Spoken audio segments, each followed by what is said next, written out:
Namo Buddha.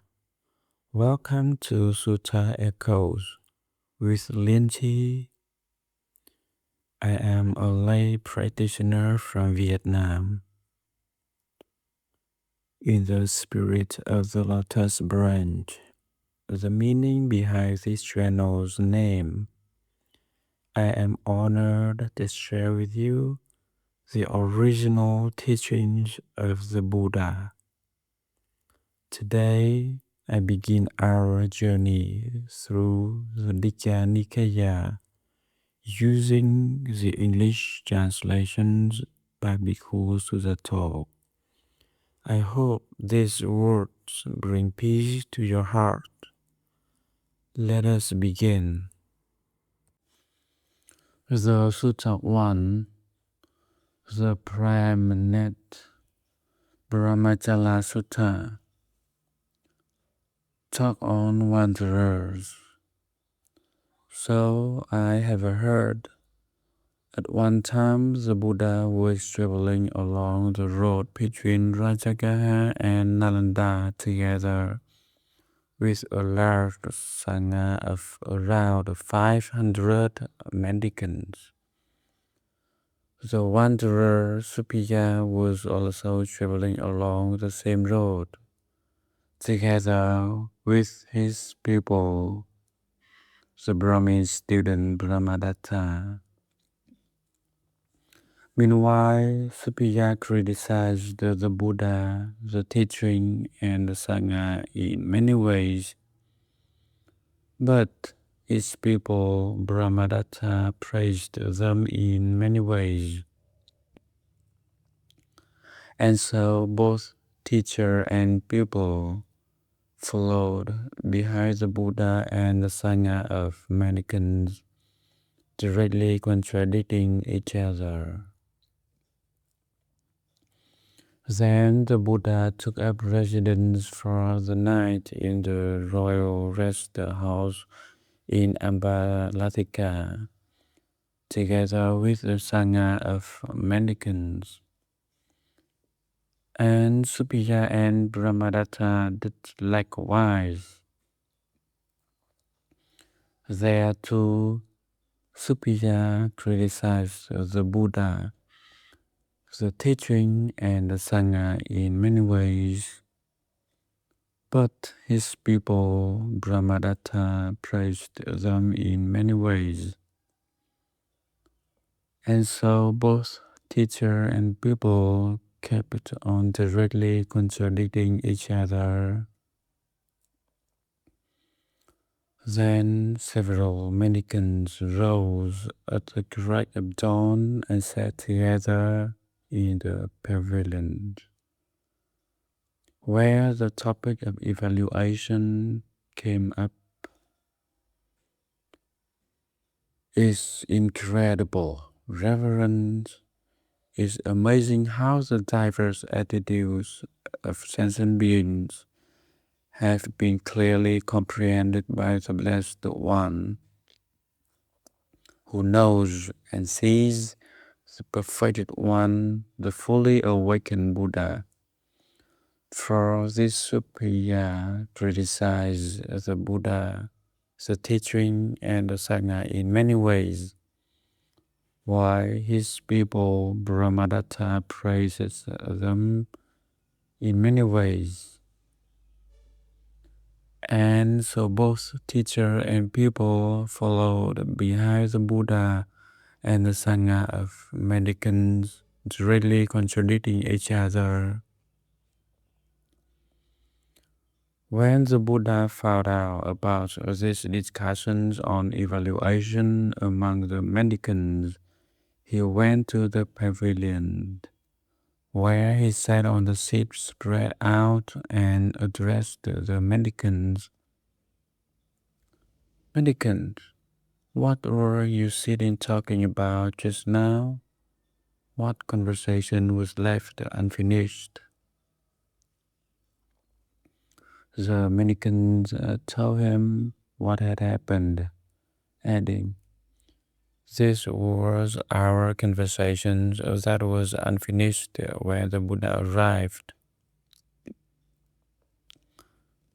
Mendicants, if others criticize me, the teaching or the Sangha, don't make yourself resentful, bitter, and exasperated. You will get angry and upset, which would be an obstacle for you alone. If others were to criticize me, the teaching or the Sangha, and you got angry and upset, would you be able to understand whether they spoke well or poorly? No, sir. If others criticize me, the teaching or the Sangha, you should explain that what is untrue is in fact untrue. That is why that untrue, that is why that false. There are no such things in us, is not found among us. If others praise me, the teaching or the Sangha, don't make yourselves thrilled, elated, and excited. You will get thrilled, elated, and excited, which would be an obstacle for you alone.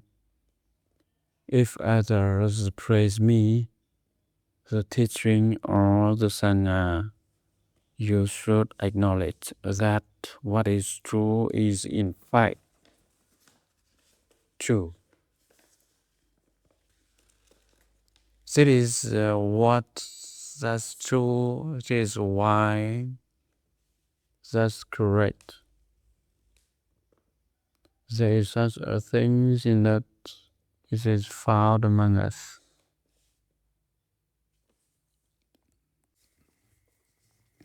Ethics. The shorter session on ethics. When an ordinary person speaks praise of the realized one, they speak only of the trivial, insignificant details of mere ethics. And what are the trivial, insignificant details of mere ethics that an ordinary person speaks of? The ascetic Gautama has given up killing living creatures. He has renounced the rod and the sword. He is scrupulous and kind, living full of compassion for all living beings. Such is an ordinary person's praise of the realized one. The ascetic Gautama has given up stealing. He takes only what's given and expects only what's given. He keeps himself clean by not thieving. Such is an ordinary person's praise of the realized one. The ascetic Gautama has given up unchastity. He is celibate, set apart, avoiding the common practice of sex. Such is an ordinary person's praise of the realized one. The ascetic Gautama has given up lying. He speaks the truth and sticks to the truth. He is honest and trustworthy and doesn't trick the world with his words. Such is an ordinary person's praise of the realized one. The ascetic Gautama has given up divisive speech. He doesn't repeat in one place what he's heard in another so as to divide people against each other. Instead, he reconciles those who are divided, supporting unity, delighting in harmony, loving harmony, speaking words that promote harmony. Such is an ordinary person's praise as the realized one. The ascetic Gautama has given up harsh speech. He speaks in a way that mellow, pleasing to the ear, lovely, going to the heart, polite, likable, and agreeable to the people. Such is an ordinary person praise of the realized one. The ascetic Gautama has given up talking nonsense. His words are timely, true, and meaningful, in line with the teachings and training. He says things at the right time, which are valuable, reasonable, sustained, and beneficial. Such is an ordinary person praise of the realized one.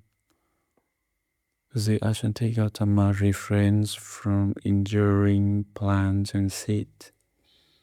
He eats in one part of the day, abstaining from eating at night and food at the wrong time. He refrains from dancing, singing music, and seeing souls. He refrains from beautifying and adorning himself with garlands, perfumes, and makeup. He refrains from high and luxurious bed. He refrains from receiving gold and money, raw grain, raw meat, women and girls, male and female, born servants, goats and sheep, chickens and pigs, elephants, cows, horses and mares, and fields and land. He refrains from running errands and messes, buying and selling, falsifying weight, manner, or measures, bribery, fraud,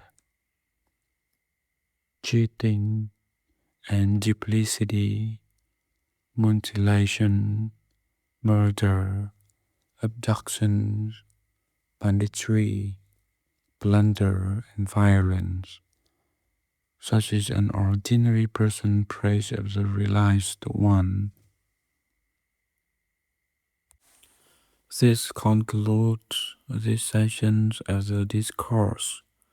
In the next video, we will explore the following parts of the Digha Nikaya. May you be well and peaceful. Namo Buddha.